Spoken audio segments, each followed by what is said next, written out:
ഇടതുപക്ഷത്തിനേറ്റ പരാജയത്തിൻ്റെ വിശകലനങ്ങൾ നിരന്തരം ഉയർന്നു കേട്ടതാണ് ബംഗാൾ ഓർക്കണം എന്ന്.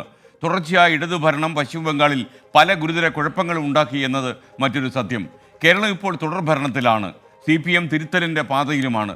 അതുകൊണ്ട് ഉയർന്നു വരുന്ന ഏത് ചെറിയ ആരോപണവും ജാഗ്രതയോടെ കാണേണ്ടതുണ്ട്. PSC അംഗത്വം വാഗ്ദാനം ചെയ്ത് CPM യുവനേതാവ് കോഴ വാങ്ങി എന്ന പരാതിയും ആ അർത്ഥത്തിൽ വളരെ ഗൗരവമുള്ളതാണ്.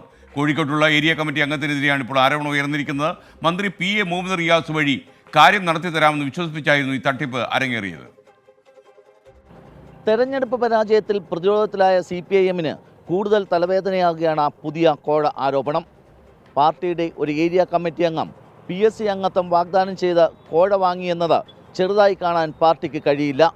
പാർട്ടിയിലെ ഒരു മന്ത്രിയെ തന്നെ മറയാക്കി കോഴ വാങ്ങിയെന്നത് ആരോപണത്തിൻ്റെ ഗൗരവം വർദ്ധിപ്പിക്കുന്നു. പാർട്ടിയുമായി ബന്ധമുള്ള ഡോക്ടറാണ് പണം നൽകിയതെന്നാണ് സൂചന. CPIM-ൻ്റെ കോട്ടയിലുള്ള PSC അംഗത്വം വാഗ്ദാനം നൽകിയാണ് പണം തട്ടിപ്പ് നടന്നതെന്നാണ് വിവരം. പാർട്ടിയുടെ യുവജന നേതാവ് 60 ലക്ഷം രൂപ ആവശ്യപ്പെട്ടു. ഇതിൽ 22 ലക്ഷം രൂപ കൈപ്പറ്റിയെന്നും പരാതിയിൽ പറയുന്നു. മന്ത്രി മുഹമ്മദ് റിയാസ് പാർട്ടി നേതൃത്വത്തിൻ്റെ അംഗീകാരം വാങ്ങി നൽകുമെന്ന് പറഞ്ഞായിരുന്നു പണം തട്ടിയെടുത്തത്. PSC അംഗങ്ങളെ CPIM തീരുമാനിച്ചപ്പോൾ പണം നൽകിയ ആളുടെ പേര് പട്ടികയിലുണ്ടായില്ല.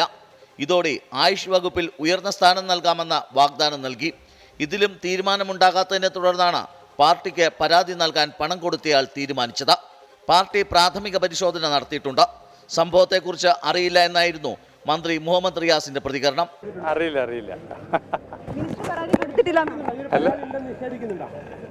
എന്ന് പറഞ്ഞില്ല, വിഷയം അറിയില്ല.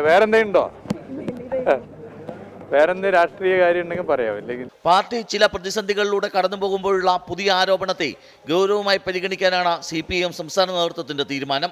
പാർട്ടിക്ക് ലഭിച്ച പരാതിയിൽ പ്രാഥമിക അന്വേഷണം നടന്നു. ആരോപണത്തിൽ കഴമ്പുണ്ടെന്നാണ് പാർട്ടി സംസ്ഥാന നേതൃത്വത്തിന് ബോധ്യപ്പെട്ടതെന്നാണ് സൂചന. ഏതെങ്കിലും കൂടുതൽ നേതാക്കന്മാർക്ക് ഇതിൽ പങ്കുണ്ടോ എന്നതും പാർട്ടി അന്വേഷിക്കും. വിശദമായ അന്വേഷണം നടത്തി കുറ്റക്കാർക്കെതിരെ കടുത്ത നടപടിയെടുക്കാനാണ് പാർട്ടി സംസ്ഥാന നേതൃത്വത്തിൻ്റെ നീക്കം. VA ഗിരീഷ്, 24, തിരുവനന്തപുരം. പൊതുജനം കഴുതയല്ല സാർ. മന്ത്രി PA മുഹമ്മദ് റിയാസിന്റെ പേര് പറഞ്ഞാണ് ഈ തട്ടിപ്പ് അരങ്ങേറിയതെന്നാണ് ആരോപണം. ഇപ്പോൾ യൂത്ത് കോൺഗ്രസ് സംസ്ഥാന പ്രസിഡന്റ് രാഹുൽ മാങ്കൂട്ടത്തിൽ ഇതിനെതിരെ ശബ്ദിച്ച് പുറത്തു വന്നു. കോഴ ആരോപണത്തിൽ മന്ത്രി PA മുഹമ്മദ് റിയാസ് മറുപടി പറയണമെന്നാണ് മാങ്കൂട്ടത്തിൻ്റെ ആവശ്യം. മുഹമ്മദ് റിയാസിനെതിരെ നിരന്തരം ആരോപണങ്ങൾ വരുന്നു. മറുപടി പറയേണ്ട ബാധ്യത മന്ത്രിക്കുണ്ട്. PSC മെമ്പറാകാൻ 60 ലക്ഷം രൂപയാണ് ചോദിച്ചത്. അങ്ങനെയെങ്കിൽ ഈ തുക എങ്ങനെയാകും മുതലാക്കുക? ചോദ്യപേപ്പർ ചോദ്യത്തിൽ അടക്കമുള്ള കാര്യങ്ങൾ ചെയ്താൽ മുതലാക്കുക എന്നാണ് രാഹുൽ മാങ്കൂട്ടത്തിൻ്റെ ആക്ഷേപം.